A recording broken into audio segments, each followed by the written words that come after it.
Have you ever stopped to wonder, what is the most valuable thing you possess? Is it your wealth, your health, your family? The Qur'an offers a profound perspective, one that might surprise you. In a chapter named Al-Asr, which means the time, God makes a solemn oath.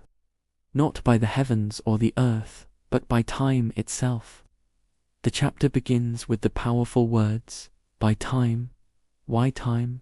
Why would the creator of the universe swear by this seemingly abstract concept? This isn't just a casual mention.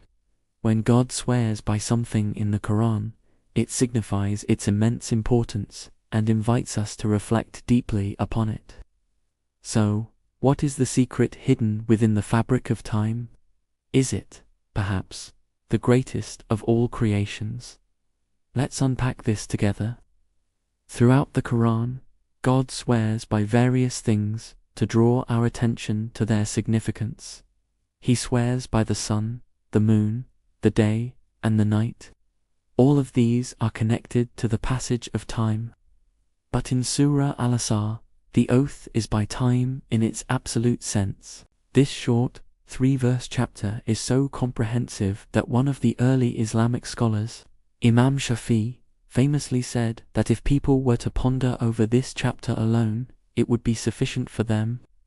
The chapter continues, indeed, mankind is in loss, except for those who have believed and done righteous deeds, and advised each other to truth, and advised each other to patience. So, God swears by time to tell us that humanity is in a state of loss. This is a startling declaration. How can this be? Think about it like this. Every single moment that passes is a moment that's gone forever. It's a non-renewable resource. You can earn more money, you can regain your health to some extent, but you can never get back a single second that has ticked away. Time is the vessel, the container for our entire existence. It's the capital we are given to invest in our journey through this life and for the hereafter. If we waste it, we are squandering the very essence of our opportunity to succeed. It's like having a block of ice that is constantly melting. You can either use the water purposefully, or you can just watch it disappear into a puddle. This is the state of loss the Qur'an is describing. We are all holding this melting block of ice. The question is, what are we doing with it? So, is time the greatest creation? While the Qur'an doesn't explicitly state that time is the greatest creation, swearing by it places it in an incredibly elite category. It's the canvas upon which the entire story of creation unfolds. Without time, there would be no sequence of events, no cause and effect, no growth, no life, no death, no history, and no future. All of God's other signs in the universe, the celestial bodies moving in their orbits, the changing of seasons, the cycle of life are all governed by and manifest through the laws of time. Time is the stage, and we are the actors. But the director has given us a script, a way to escape the tragedy of loss. The verse provides a clear, 4-point rescue plan. The first step out of this state of loss is belief. This isn't just a verbal declaration. It's a deep, heartfelt conviction in God, His messengers, His books, and the day of judgment. This belief system acts as our compass. It gives our life direction and purpose. Without this compass, we're just drifting aimlessly on the ocean of time, and inevitably, we will be lost. Belief anchors us. It tells us where we came from, why we are here, and where we are going. It transforms our perception of time from a countdown to oblivion into a precious opportunity to earn something eternal. Every moment becomes a chance to connect with our Creator and build a legacy that transcends our finite existence. The second condition is to perform righteous deeds. Belief without action is like a tree without fruit. Our faith must be translated into tangible, positive actions that benefit ourselves and those around us. This includes our acts of worship, like prayer and fasting, but it extends to every aspect of our lives. Being honest in our dealings, being kind to our parents, helping a neighbor, even smiling at a stranger, these are all righteous deeds. They are the currency we use to invest our time wisely. Each good deed is a seed planted in the soil of time, a seed that will grow into a tree that provides shade and fruit in the hereafter. It's the practical application of our faith, the very thing that gives our time its ultimate value. But we are not meant to walk this path alone. The third condition is advising each other to truth. This emphasizes the importance of community and mutual support. We are social beings, and our environment deeply influences us. Being in a community that reminds you of the truth, that encourages you to stay on the right path, is a tremendous blessing. It means creating a positive feedback loop of goodness.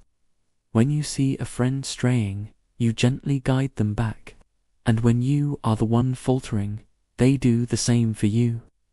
The truth, in this context, is everything that God has revealed, the principles of faith and the righteous path. We have a shared responsibility to uphold and promote it, not with arrogance, but with sincerity and wisdom.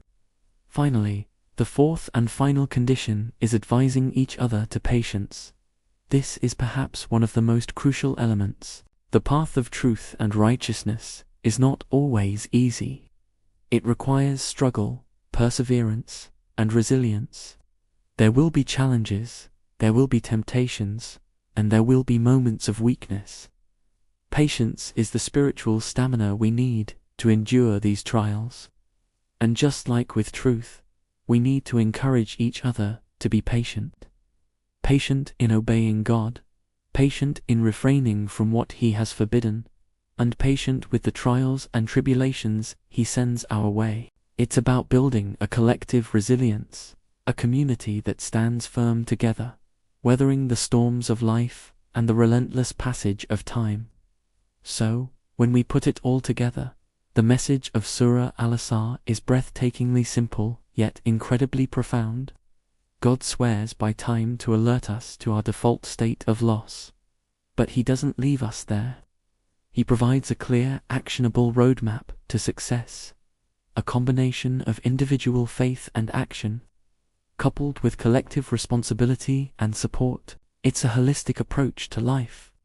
It tells us that to truly honor the gift of time, we must fill it with belief, good deeds, and a commitment to uplifting ourselves and our community through mutual advice towards truth and patience.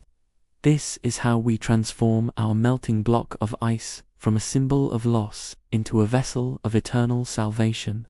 This is how we win the race against time.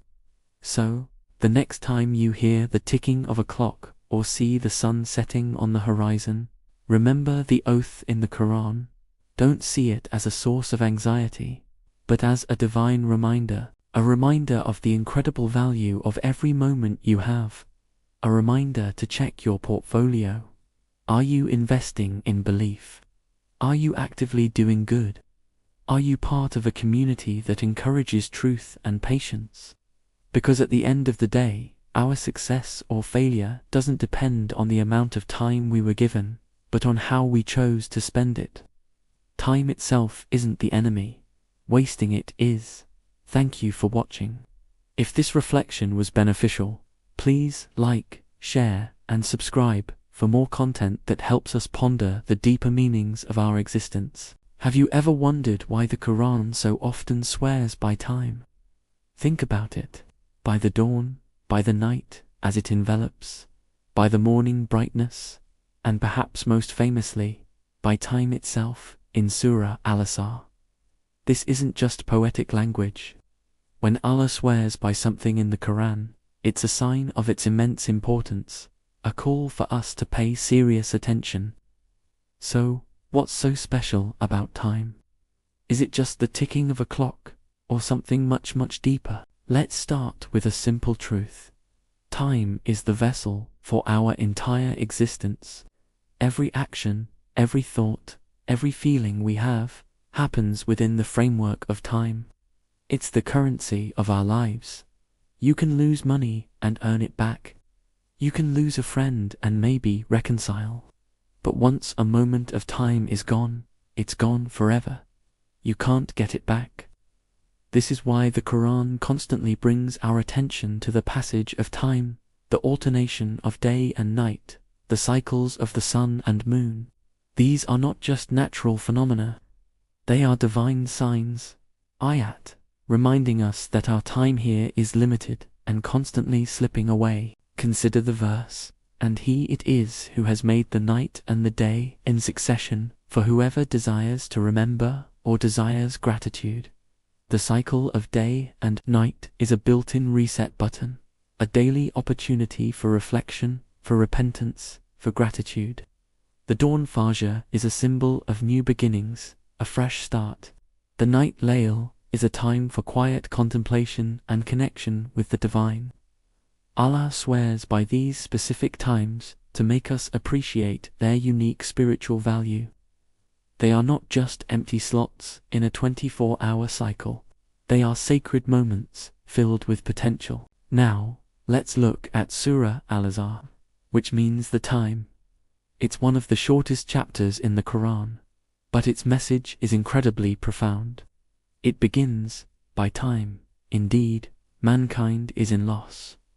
What a powerful, almost shocking statement. Without any exception, humanity is in a state of loss. Imagine an ice cube melting under the sun. That's our life. With every passing second, our capital hour time is diminishing. This isn't meant to be depressing. It's a wake-up call. It's meant to jolt us out of our complacency and make us ask the crucial question: if we're all in a state of loss, how do we escape it? Thankfully, the surah doesn't leave us hanging. It immediately gives us the four-part formula for success, the only way to not be among the losers. It continues, "Except for those who have believed and done righteous deeds, and advised each other to truth, and advised each other to patience." This is the roadmap. It's a comprehensive plan for life. Let's break it down. First, belief. This isn't just saying "I believe." It's a deep, sincere faith in Allah that shapes your entire worldview and actions. It's the foundation upon which everything else is built. Without this anchor, our lives are like ships without a rudder, tossed about by the waves of our desires and the pressures of society. Belief gives our time purpose and direction. Second, righteous deeds.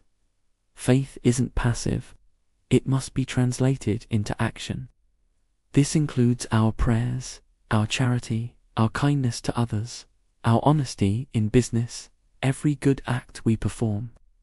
These deeds are the investments we make with our time. They are what will weigh heavy on our scales on the day of judgment. Every moment spent in a good deed is a moment rescued from the state of loss. Third, advising each other to the truth. This moves us from the individual to the collective. We are not islands. Our success is tied to the success of our community. This means encouraging what is right, sharing beneficial knowledge, and gently reminding each other of our purpose. It's about creating a society that upholds truth and justice. It means we have a responsibility to not just be good, but to help others be good too. And fourth, advising each other to patience or sabr. This is crucial because the path of truth and righteousness is not easy. There will be challenges, setbacks, and frustrations. Patience is the spiritual stamina we need to persevere. It's patience in obeying Allah, patience in abstaining from what He has forbidden, and patience in the face of life's difficulties. When we encourage each other to be patient, we are strengthening the entire community's resolve. So you see, Surah Al-Asr gives us the complete picture. Time is our capital, and we are inherently losing it. But by investing that capital in these four areas: faith, good deeds, promoting truth, and promoting patience, we can turn that loss into an ultimate, eternal profit. Now, let's ask a bigger question. Is time a creation? Absolutely. The Prophet Muhammad, peace be upon him, told us not to curse time, because Allah said, "I am time." This doesn't mean Allah is literally time itself. The scholars explain this to mean that Allah is the Lord and controller of time. Time is His creation, and it operates exactly as He wills. It's not some independent force. When we swear by time, we are ultimately swearing by the power and majesty of its creator. This understanding changes everything. Time is not our enemy. It's a divine gift. It's the stage on which our story unfolds. The movements of the celestial bodies, the changing of the seasons, the aging process itself, are manifestations of Allah's perfect and precise design. He created time and gave us a portion of it to see what we would do with it. This life is a test, and time is the duration of that exam. Think about the prophets, may peace be upon them all. Their lives were the ultimate examples of how to use time effectively. They didn't waste a moment. Their days and nights were filled with worship, with calling people to God, with serving humanity. Their legacy wasn't built on wealth or palaces, but on the timeless impact they made within their allotted time. So how can we apply this in our own lives? It starts with awareness. We need to become conscious of how we spend our minutes and hours. The famous saying goes, "Your life is but a number of breaths, and with each breath, a part of you is gone." We need to audit our time. How much time is spent scrolling mindlessly versus reading something beneficial? How much time is spent in gossip versus in remembrance of Allah or helping someone? A practical step is to value our prayers. The 5 daily prayers are like spiritual anchors throughout the day. They break up our worldly pursuits and reorient us toward our ultimate purpose.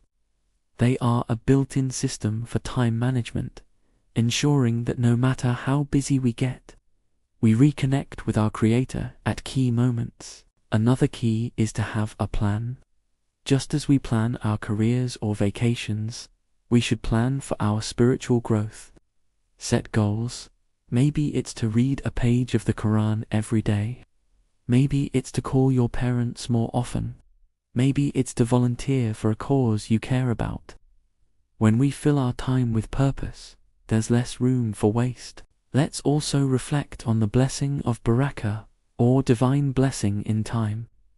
Have you ever had a day where you got so much done, it felt like you had more than 24 hours? And other days where the time just slipped by with nothing to show for it? That's barakah. By starting our day early, with Fajr prayer and remembrance of Allah, we invite this blessing into our time. So, is time the greatest creation? While we can't definitively rank Allah's creations, the Qur'an's constant emphasis on it certainly places it in a league of its own. It's the arena of our test, the currency of our deeds, and a constant sign pointing back to the one who is beyond time, the first and the last. The next time you hear the call to prayer, or see the sun set, or feel a moment slipping away, don't just see it as the ticking of a clock. See it as a divine reminder, a call to action, a fresh opportunity to invest in your eternal future. Remember the formula from Surah Al-Asr: believe, do good, advise to truth, and advise to patience. Because, in the end, our relationship with time will define our relationship with eternity. Thank you so much for watching. I hope this reflection was beneficial. If you found value in this, please consider liking this video and subscribing to the channel for more content like this. Let us know in the comments what you think about the importance of time. Until next time, may your time be blessed.